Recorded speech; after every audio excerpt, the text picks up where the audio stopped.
My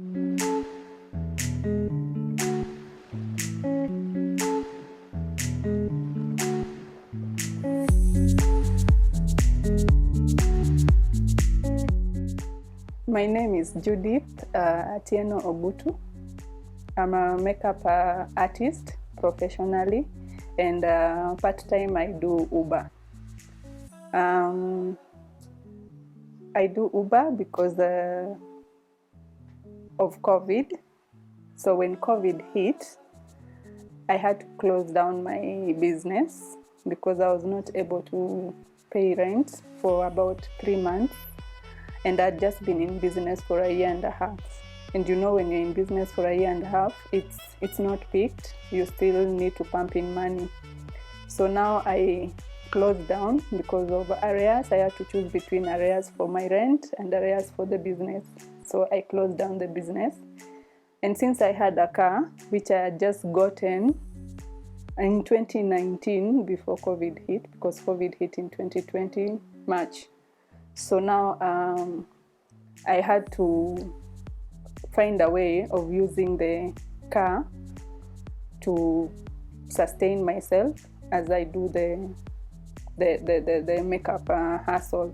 And also because of COVID, there were no makeup, there were no social gathering, there were no meetups, and businesses were closed. So makeup business went down. So now I had to figure out how to balance and how to survive during the pandemic.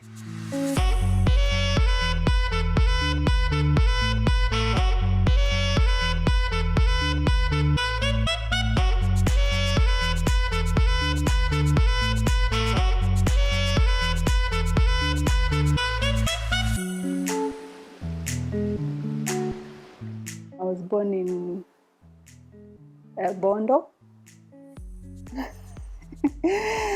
Yes, I was born in Bondo. We are 6 in our family. I'm the second born. 3 girls, 3 boys. And I grew up in Bondo. I went to school in Bondo Primary School, Nyakasumbi Primary School. Then I went to Luak Girls. And I can say life was not easy. It's been a struggle all through my life because I come from a humble family, poor to say so. Then I lost my parents, both. First my dad and then my mom, immediately after high school. Remember, I'm the second born, and after high school it means the rest are still in primary. So it's been a struggle, and it's been a sacrifice. I had to step up as the parent for my siblings, and as the father, the mother and the father for my family. My other siblings were taken back to Shags to stay with my grandmother, and I grew up with the last born who was still very young. So at 19 I was a mother, to our last born. Going to school, that was on me, and so now I had to start working immediately after high school. So I've just been working all through my life, hustling. I've been a pump attender at a petrol station. That was my uncle's petrol station. At a point I found myself now a pump attender, manager, like running the whole place, because I had experienced how the business works. So I did it until post-election violence, because then again now the business went down. My uncle's business went down, so now I had to look for something to do. And I had the urge to go to school. Remember, I stopped going to school at the age of 19, immediately after high school. So I did a harambe through friends and managed to raise some cash and went and did my diploma. In the meantime, I was doing diploma and also working part-time. So I got a job with Barclays Bank as a salesperson, which I did for about 2 years. Yeah, then now I'm always I'm a go-getter, and I always believe in growing. So when I'm somewhere for some time and I don't see any growth, I tend to look for, I don't like being comfortable, because I feel I'm not comfortable where I am. So I have to look for the comfort. So I came to Nairobi to look for greener pastures. Yeah, so coming to Nairobi, Nairobi is not a joke. Getting a job without knowing people, you didn't even grow there. And so I remember my first job in Nairobi was issuing out flyers at the roundabout. Yes. We meet at Aga Khan Walk. By 6 a.m. you should be at Aga Khan Walk. And you will stand giving out the flyers the whole day. I did it for 3 days. Per day was 500. That's your transport, that's your lunch, that's it. 3 days. Yeah, then in the meantime, I was always in the internet looking for anything. So I found myself in the mobile industry. So I got a job with Phone Express, where I worked for 2 years. Then from Phone Express, Samsung, still sales, I worked for 5 years. Now Samsung, I did the sales as a promoter and then got promoted as a supervisor. So now, like I said, I'm a go-getter, and I usually have my hands like all over. You know, when you are a hustler, you don't just focus on one thing. So as a sales promoter in Samsung, there was a time they were retrenching people, and that was in 2017. We were just called, the whole team, even the ones from up country, and half of the team was laid off. We were about 176 and only 86 people remained. I was among them. So I was so grateful, and I had to think of how I will help myself in case of the next retrenchment. So I started thinking how I would be able to manage that, or how any other thing I can do other than being a salesperson at the company, since it was a contract job and contract can end anytime. So, I was even forgetting another one. Before I got to Samsung, I started a small business in Umoja, where I used to stay, a cafeteria.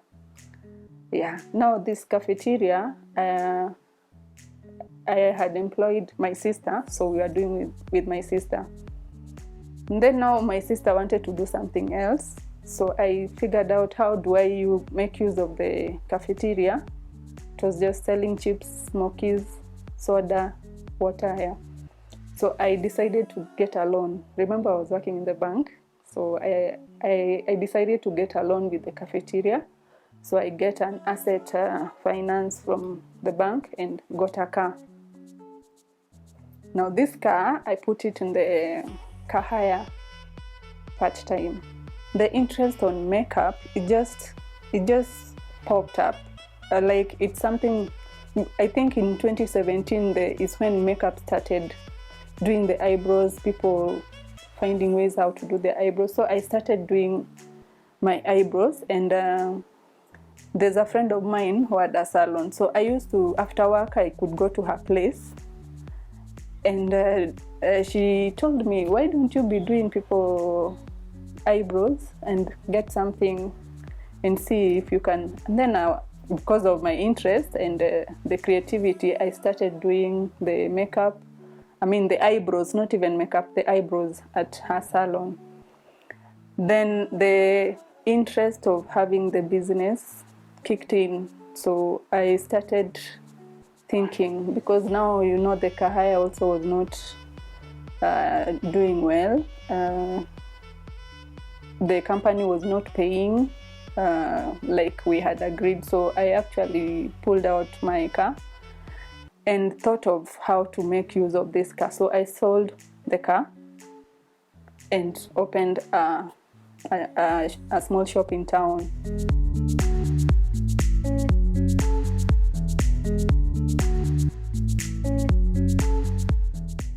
So I was concentrating on nails and makeup and a few products. So still working for the company. Then it happened now. I was being told my concentration is divided at work, even though I was performing, but I was being told my concentration is divided. So I was being taken back to where I started, that is being taken back to the shop as a promoter, and salary being reduced back to a promoter. And I felt that was a bit intimidating, and with where I already was, going back to that, it would have been a negative environment for me to work, and I would not be productive to the company. So I had to make a choice between seeing where my business can take me and going back to start from a company I had grown. So I chose my business and resigned to explore the makeup industry. The business was good, I can say that, and especially when you have the passion and all that, it's the hard work you put there and the interest that, yeah. So that's how I ended up in business, and then COVID happened. So when COVID happened, I lost my business.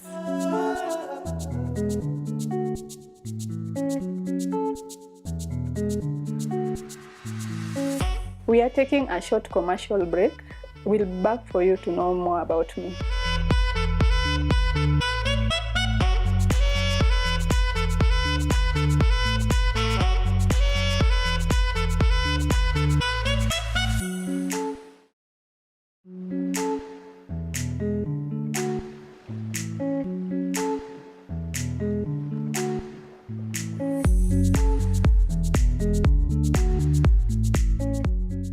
So my passion is makeup. I did art, and for a long time I think I hadn't identified how my art was helpful to me. I'm very creative when it comes to hands, because there's a time I was also doing the house decorative stuff. So when I got makeup, drawing into someone's face just to make them look beautiful is something that I enjoy so much. And that's how I derived the name of the business. My business is Dashing Diva Beauty World. So I felt like if you dash in, like you're just naturally the way you are, you dash in, by the time you're coming out, you're a diva. Especially being an entrepreneur, there are a lot of challenges. An entrepreneur, like, you have yourself to decide the business, implement the business, run the business, and make sure you get something out of the business. So you're working 24/7. Sometimes people say, I'll just quit an 8 to 5 job for a business, so I'll have my free time. Before your business stands and it's stable, and it's something that can run without you being there even for a week or a month, it takes a lot of work. It takes a lot of input, a lot of finances. So it's a lot. And also now in terms of the industry, beauty industry, the challenges that I tend to have incurred that I didn't know. You know, when you're out there, you're doing your market research for a business, you're just being told the good parts. Most of the time you don't get to know the bad parts until you get into the business. Now in the makeup and nails industry, remember, you're not the one providing the service. Now that is one of the biggest challenge when you're starting a service industry. If you're starting a service industry, I would advise you get to know the service. You be providing it yourself. Then you can rely on yourself. The other people that come in, they are just a helping hand. But if you're starting, like myself, when I started, I didn't know. So I learned in the business. And when you get the people who are helping you, managing people it's not a joke. And especially in that industry is not the same as employment. Those people work totally different with how employment works. Sometimes you even call for a meeting so that you people can strategize and plan how to do things. You will find yourself seated there, yourself alone. They're late, they're not coming in, and you had planned. Sometimes a client books an appointment, and you inform whoever is always attending to the client. They don't show up. The client is there. You don't know how to provide the service. They're not there. So now you're there with the client, and you don't know how to provide the service. So I had to learn how to do the nails and perfect my makeup, so that if I'm disappointed with the team, how to make the client, then now I have to do it. Yeah, so that's a challenge if you are starting up a business. What I would tell a young person growing up and facing maybe the same challenges I faced growing up. You've lost your parents, poor background. Basically, you are out there confused. You don't know which direction to take. Sometimes relatives will say they'll be there. Sometimes it's not enough because they also have their stuff to deal with. And you find yourself alone, having to make very tough and serious decisions in terms of life. So you need to just pray. That's one thing I would say. You need to pray and just ask God for strength and wisdom. Second, hard work. No one has ever failed when we are working hard. You can never fail. It's a long way. It's a lot of struggle, but you can never fail when you are working hard. And also you need to be smart and just discipline, because there's a lot of distraction, there's a lot of peer pressure, there's a lot of confusion around you, because especially when you are young, everyone will be giving you advices. Like everyone feels like you need to do this. So you need self-discipline to be able to make decisions. And you cannot make those decisions if you don't ask God to help you through that, because you're still young also and confused at the same time. So prayers, I think, is one thing that has worked for me, and hard work and just being focused.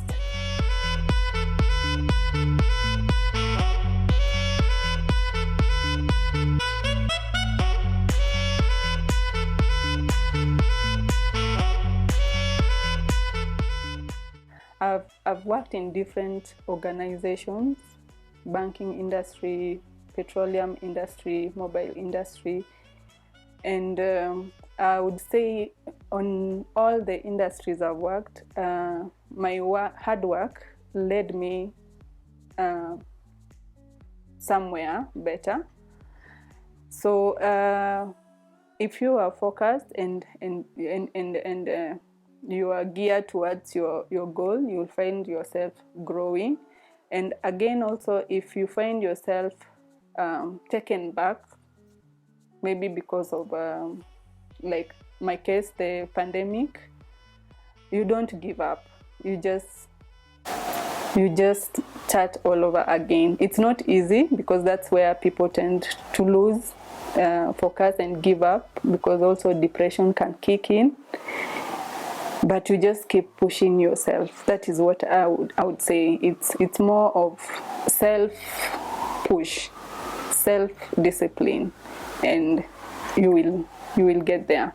However long it takes, you will get there, because it's guided me, and it's brought me to where I am. I don't think there's anything I'd wish I was told, because it's been a learning journey. Because of the interest that I had, it's been a learning journey, and I've grown through the business, just making the mistakes. When I started, the one thing that I didn't know was, when you're starting a nails business, you just see the boys that call people to do the nails, especially when you're in a very competitive area. You see them calling. So I used to think they were employees, the ones who are doing the service. When the clients are not there, then they go call. Apparently, the ones who are calling, you pay them for calling for you clients. Then now the ones who are doing the work, they are waiting for clients to just walk in, and then they do. So you see, if it's a small business, that's a strain, because paying for someone to call for someone, a client, and you're paying this person to do the work, it's a bit challenging. And another thing, when now you're getting to share the commissions in terms of the work done, paying for the services, the people who are doing the services, they make some good money, because you are like sharing with them 40% of the amount you share with them. You're left with 60%. Now 60% you get products, pay rent, and just the whole running of the business. So you see, those are some of the things you learn when you get into the business. So yeah, and it's challenging when you start.